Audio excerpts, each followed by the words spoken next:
if you don't really see things clearly, correctly, truthfully, you may think you're living in the light, but you're not. You're really living in the darkness, and you're missing all the wonderful things that God has in store for you, for your future, because you just can't see it. Proverbs 29 verse 18 says this, where there is no vision, the people perish. Now, what does that mean? Well, there are at least three results of not having a vision for your life. I want you to write these down. An unclear vision leads to three things. It leads to indecision, it leads to division, and it leads to a collision. First, an unclear vision leads to indecision. Do you remember this verse from our study of James? James chapter 1, verse 8. Double-minded people can't make up their minds. They waver back and forth in everything they do. Without a vision for your future, you're just drifting. You wander. You ramble through life. You're not really living. You're just existing. You don't have any goal or purpose or plan or meaning. You just kind of let life happen to you. When you don't have a vision, you waste time and you miss opportunities. You don't make the most of what you've been given. And without a vision, you're a poor steward of life. You end up just coasting, and when you're coasting, you're always headed downhill. So it causes this indecision. Second, an unclear vision leads to division. Division. It causes people to go different directions in different ways, to be divided on things. If you aren't sure where you're headed, don't expect anybody else to go with you or to marry you or to agree with you or to partner with you, because everybody's just going to head off in a different direction because no one has a clear path. You know, this lack of clear vision is one of the causes of all the division in America right now. Here's an interesting verse from Proverbs 28, verse 2. In the Message, it says this, when a country is in chaos, everybody has a plan to fix it. Okay, they're all going in different ways, different directions, division. But it takes a leader of real understanding to straighten things out. Vision is the answer to division. The third thing that happens when you don't have a clear vision for life is a collision. In other words, without a clear direction for your life, it is inevitable that at some point in your life, you're going to crash into some kind of dead end. And, you know, for many people, when you think about it, I've met a lot of people, life's just a series of collisions. Relational collisions, confrontations, financial crashes, personal crisis, just one after another. They go from one dead-end relationship to the next, or from one dead-end job to the next. Life's kind of like a bumper car ride. You just keep bumping into everybody else, and you get hit from all sides. Now, the Bible warns us of the damage of not following God's vision for our lives. 1 Timothy 1:19 says this in God's Word translation. Some people have refused to let their faith guide their conscience, and their faith has been destroyed like a wrecked ship. That's a collision. On the other hand, having a vision for your future requires hard work. That's why a lot of people don't have one. It requires faith. It requires thinking. It requires prayer and seeking God. All the things we're going to talk about in this series. If you just make up a vision for your life, well, that's no better than coasting. What you want is God's vision for your life. And that is the result of seeing things clearly, seeing with eyes of faith rather than eyes of fear. We're going to look at that today in just this introduction message. You know, in the Bible, Jesus has a lot to say about your vision, about how you see things, and about blindness. In fact, in the Bible, blindness is always a metaphor for having a closed mind. When he talks about people who are blind, he's talking about their minds are closed. They're not open to new ideas. They're not open to what God wants to say.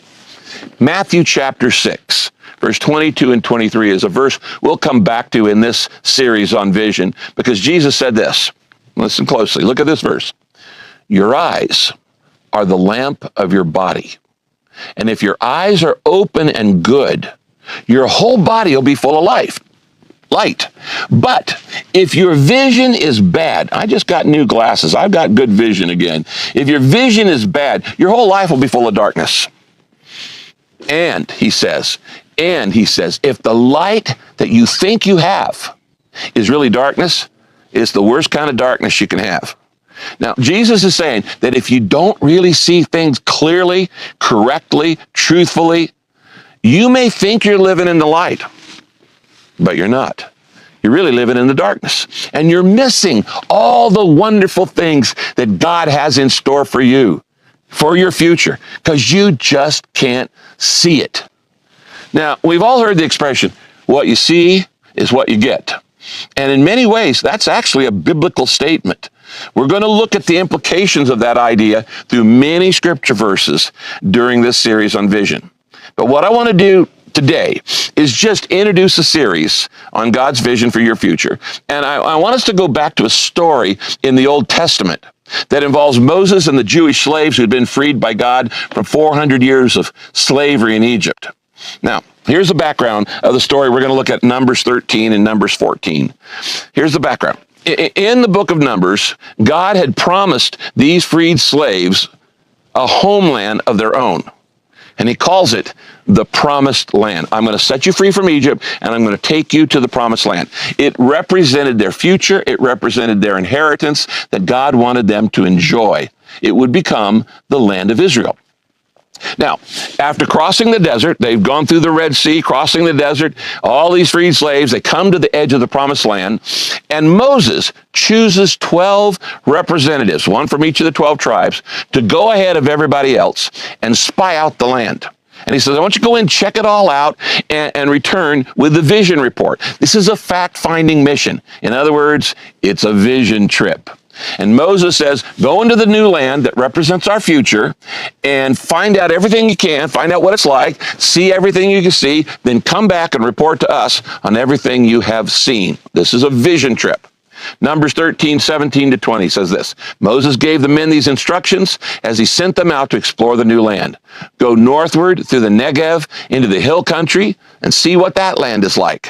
And find out whether the people living there are strong or weak, few or many. What kind of land do they live in? Is it good or bad? Do the towns have walls? Are they unprotected? How's the soil? Is it fertile or poor? Are there many trees? Enter the land boldly and bring back samples of the crops you see. If you're taking notes, circle that phrase, you see. Now, why did Moses do this? Because Moses was a great leader. Why did he send these spies on a vision trip and ask for a report? Here's the reason. Listen to this. If you're a leader, this is really important. Before people can succeed with a goal, they have to see the goal. If you're a leader, you need to understand that. We can only accomplish the impossible if we first see it in our minds. Everything that's ever been accomplished in history started as an idea in somebody's mind first. You have to imagine it. You have to see it.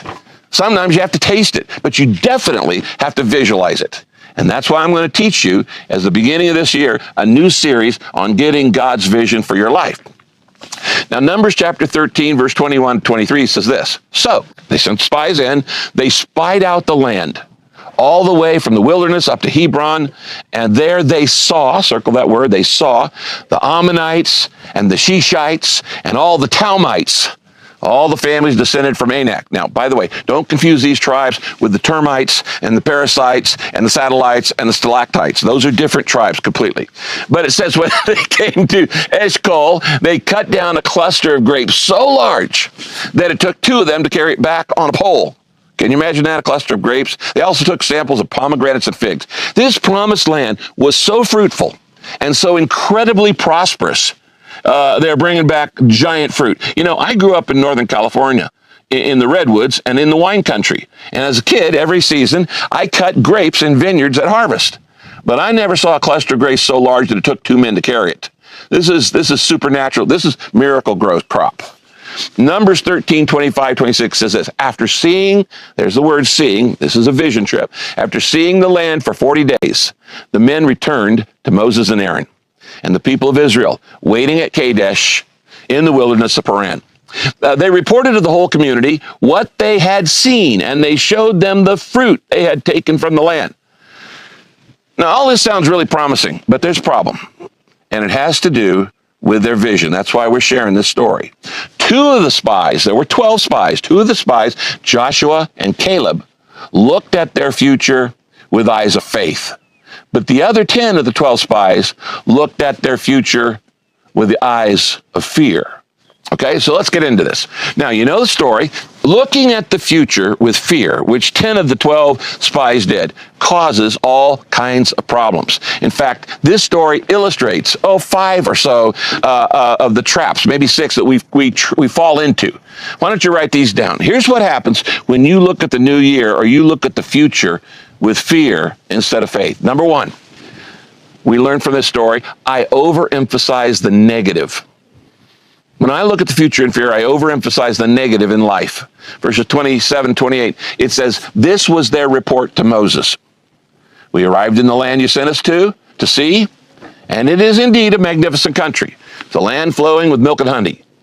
Here's some of the fruit as proof. But, now circle the word but, because now what you get to but, you're going to see with eyes of fear. Here's the conflicting information. But the people living there are powerful, and their cities and towns are fortified, and they're very large. And we also saw the Anakim, the descendants of Anak, who lived in the desert. Now, the Anakim were of the tribe of Skywalker, and the force was strong with them. If you believe that, I've got some land to sell you too. When you overemphasize the negative, it creates a lot more stress in your life. When you're looking at everything with fear, you worry that the glass is always half empty instead of being happy and grateful that the glass is still half full. Look at what you have left, not what you've lost. Now, of course, life is filled with negatives. Everything is broken by sin on this earth. Not all news is positive, but you do have a choice in choosing what you're going to focus on, what you're going to emphasize, and that is going to directly affect your happiness in this new year. So the spies brought back conflicting news. 2 of the spies had eyes of faith, and they gave positive news. Okay, but 10 of the spies had eyes of fear, and they delivered negative news. By the way, I think that ratio in news is probably still true today. For every 1 positive news story, you're going to hear 5 negative news stories. And experts tell us that negative news spreads about 10 times faster on social media than positive news. So I focus on the negative when I'm looking with eyes of fear. Number 2, second trap, I pay too much attention to what other people are doing. I pay too much attention to what others are doing. Numbers 13:29 says this, they're focusing not on the beauty and the value of the land. They say the Amalekites live in the Negev, and the Hittites and Jebusites and Amorites live in the hill country, and the Canaanites live near the sea and along the Jordan River. What are they saying here? What's the point? It's a scarcity mentality. What they're saying is there won't be enough for us this year. All the good land is already taken by other tribes. There's really no room for us in this promised land. There aren't enough resources for everybody. Now, if you look at this new year with eyes of fear, you too are going to develop a scarcity mentality, which is going to create stress in your life, like there's not enough. And say, all the good experiences are gone. All the good jobs are already taken. All the good houses are already bought. All the good husbands are married. You're going to look around as a scarcity mentality. Now, you got to look with the eyes of faith. Number 3, third trap that we see from this story, when we look at the future with fear instead of faith. I underestimate the abilities that God has given me. I underestimate the abilities God has given me when I look at the future with fear. Because seeing life with eyes of fear causes you to bury your talents. You know that story that Jesus told. Numbers 13:31, the men who had gone with Caleb said, we can't.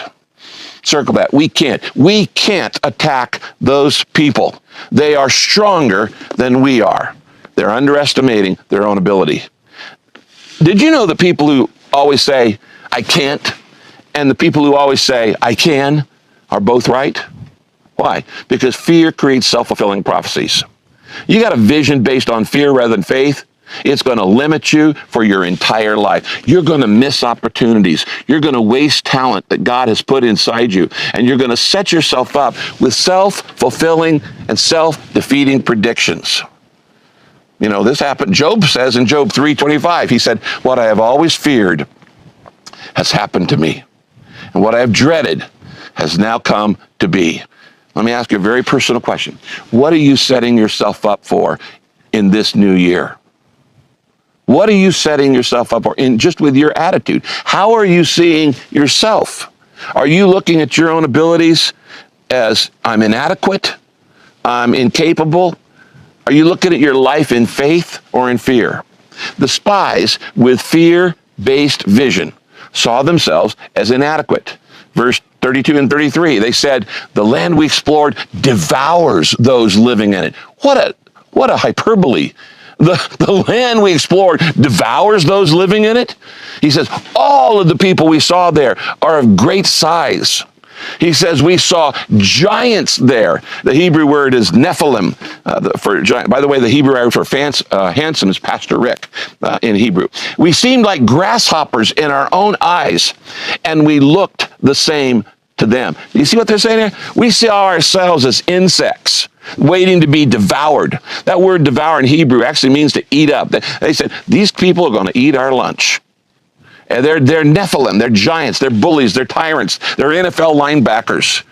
It's a great size. And they say, we saw ourselves as grasshoppers in our own eyes. That's a pretty pathetic self-image. We're insects. We're bugs. They're going to squash us. We're going to go smash against the windshield. And then he says, we saw ourselves, notice that sentence, we saw ourselves as grasshoppers, and we looked the same to them. What are they doing? They are projecting their fears on others. That's one of the problem of a fear-based vision, is you project your fears on everybody else. If you think you look a certain way, you think everybody else thinks you look that way. That's a problem. It's a trap. Number 4. The fourth trap of vision with fear instead of faith is I infect others with my negativity. I infect others with my negativity. Did you know that fear is contagious? Did you know parents can pass on fear to kids? And it can actually be passed from generation to generation. In verse 32, it says, they spread a bad report about the land they had explored. They didn't just keep it to themselves. This is what happens when you become afraid. You start talking trash. You start talking negative. You start complaining. You start griping. The Bible, this is why, by the way, the Bible tells you to not hang out with negative people. Did you know that in Proverbs? It says many times, don't hang out with scoffers and cynics. Don't hang out with negative people, critics and complainers. You know, one of the things I noticed in 2020, you probably noticed it too, how many conspiracy theories popped up during the pandemic. Oh my goodness. We had more conspiracies in one year than we had had in a decade or decades. And the problem was many Christians were falling for those theories too. And they were actually passing them on. Why? Because they were hanging out with the wrong people. They were listening to negative reports. They were listening to negative news sources. You know what? If you start hearing some conspiracies this year, let me give you a verse to go back to. It's Isaiah chapter 8, verse 12. Here's what it says, Isaiah 8:12. Don't say that everything people call a conspiracy is a conspiracy. And don't fear what they fear. Don't let it terrify you.